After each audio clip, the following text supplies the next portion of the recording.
For advertisement, call 8125893028. Our Gmail maxtvtelugu@gmail.com.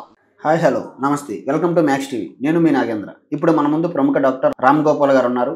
ప్రముఖ urology and andrology specialist గారు ఉన్నారు. ఆయనతో మాట్లాడి మరికొన్ని విషయాలు తెలుసుకునే ప్రయత్నం మనం చేద్దాం. Hi sir. నమస్తే. నమస్కారం సార్. అసలు వయాగ్రా ఏ ఏజ్ వాళ్ళు వాడాలి, ఒకవేళ వాడితే ఏ డోసేజ్లో తీసుకోవాలి సార్? ఈ వయాగ్రా అనేది షెడ్యూల్డ్ హెచ్ డ్రగ్. ఈ షెడ్యూల్డ్ హెచ్ డ్రగ్ అంటే డెఫినేషన్ ఏమిటంటే డాక్టర్ ప్రిస్క్రిప్షన్ ఇవ్వాలి, మెడికల్ షాప్ వాడు మందులు ఇచ్చిన తర్వాత మెడిసిన్స్ ఇష్యూడ్ అని దాని మీద స్టాంప్ వేసేయాలి. సో ఇతను మళ్ళీ ఇంకో మెడికల్ షాప్కి వెళ్ళి అవే మందులు తీసుకోకూడదు. Depending upon the patient size, patient weight, ఇవి వయాగ్రా లాంటి ట్యాబ్లెట్స్ ఇవ్వాలి. యూజువల్గా వయాగ్రా అనేది కొంచెం ఏజ్డ్ పర్సన్స్కి ఇస్తాం మేము. యంగ్ పీపుల్కు టడలాఫిల్ అని ఒక డ్రగ్ ఉంటుంది, అది ఇస్తాము. ఈ టడలాఫిల్ ఏంటంటే 36 అవర్స్ బాడీలో ఉంటుంది. ఈ వయాగ్రా లాంటివి ఏంటంటే 8 to 12 అవర్సే ఉంటాయి.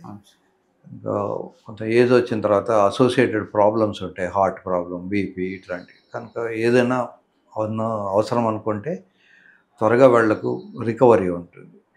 ఈ టడాలిస్ తీసుకున్న తర్వాత వస్తే పెద్ద మనుషులకు టడాలిస్ ఎఫెక్ట్ ఏదైనా వస్తే అది పోయేంత వరకు మనం వెయిట్ చేయాల్సి వస్తుంది.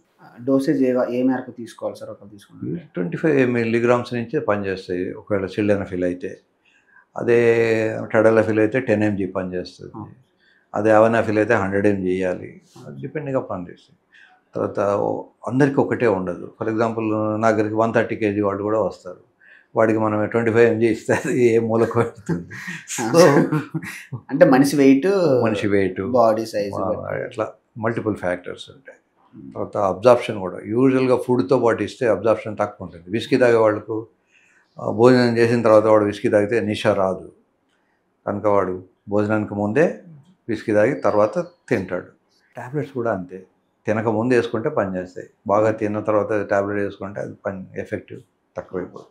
సార్ ఇంకో విషయం ఏంటంటే, మీ దగ్గరికి వచ్చే ముందు నా ఫ్రెండ్ ఒకటి మెసేజ్ చేశారు, ఇలా మీ దగ్గరికి వస్తానని తెలిసి. ఇంకా మ్యారేజ్ అవ్వలేదు కానీ తన యొక్క ఫిమేల్ పర్సన్తో కలిసి ప్రైవసీ ప్లేస్కి వెళ్ళినప్పుడు వాళ్ళు ఇంటర్ కోర్స్ కోసం ప్లాన్ చేసినప్పుడు వీడు ఇంటర్ కోర్స్ చేసేటప్పుడు లోపలికి ఎంటర్ చేయడానికి చాలా ఇబ్బంది పడ్డాడు సార్. అసలు లోపలికి అనేది వీడు పెనిస్ గట్టిగా ఉన్నా కానీ లోపలికి ఎంటర్ అవ్వలేదు సార్. చాలా ఈ సైడ్కి స్కిడ్ అయిపోవడం, ఆ సైడ్కి స్కిడ్ అయిపోవడం అనేది చాలా ఇబ్బంది పడ్డాను. అంత సాటిస్ఫాక్షన్ పొందలేకపోయాను. ఇది నాలో లోపమా లేకపోతే తనకి ఫస్ట్ టైం, నాకు ఫస్ట్ టైం ఆ లోపం, ఒకసారి డాక్టర్ గారిని అడిగి చెప్తామని చెప్పేసి. ఒకటేమో అది లోపం కాదు. అవును సార్. రెండోది, అమ్మాయి టెన్షన్కు రిలాక్స్ అయ్యి ఉండదు. పెళ్లి కాకముందు చేసే సంసారంలో కొంచెం టెన్షన్స్ ఉంటాయి. అలా టెన్షన్ ఉండడం వల్ల వెజైనా విచ్చుకోదు. అవును సార్. ఇప్పుడు మగవాడికి అంగం గట్టిపడితే హీఈ్ రెడీ, ఇది హార్డ్గా ఉంది, హీఈ్ రెడీ. మరి అమ్మాయి రెడీ ఉందా లేదా ఎలా తెలియాలి అంటే, మానంలో తడి రావాలి. మానంలో తడి వచ్చేంతసేపు ఆగాలి. అంతసేపు గోగలించుకోవడం, ముద్దించుకోవడం ఇట్లాంటివి చేయాలి.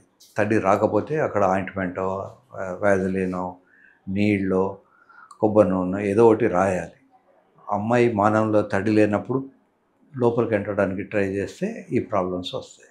సో ఒకటేమో వాళ్ళు అంతా హరీడ్ బరీడ్గా, నేను ఇందాక చెప్పినట్టు పెట్రోల్ బంక్ బిజినెస్ చేసుకొని ఉంటారు. రిలాక్స్డ్గా ముందు బాడీ రిలాక్స్ అయిపోయి, ఎవరు సంభవం ఏమిటంటే పొద్దు నుంచి సాయంకాలం దాకా కష్టపడి సంపాదించి అన్నీ చేసుకొని ఆ లాస్ట్ ఆ 2 నిమిషాల్లోనే ఎక్కడ లేని హడావిడి అబ్బాయిలకు ఉంటుంది. ఏదో కొంపలు మణినట్టు. సో ఏదైనా ప్రీ ప్లాన్డ్గా ఉండాలి, కొంచెం నీట్గా ఉండాలి. ఇంటర్ కోర్స్ కూడా హ్యాపీగా చేసుకోవాలి. అమ్మాయి రిలాక్స్ అయిందా లేదా చూడాలి. అమ్మాయికి ఫ్లూయిడ్ వచ్చిందా లేదా చూసుకోవాలి. అది ప్రాబ్లం అయితే కాదు కదా సార్? అసలు ప్రాబ్లమే కాదు. పెళ్ళికి ముందు చేసినప్పుడు ఒక రకమైన భయము, టెన్షన్ ఉంటుంది కనుక అలా. But he's lucky. నౌడేస్ అలా ఉండే అమ్మాయిలు దొరకడం అనేది చాలా తక్కువ.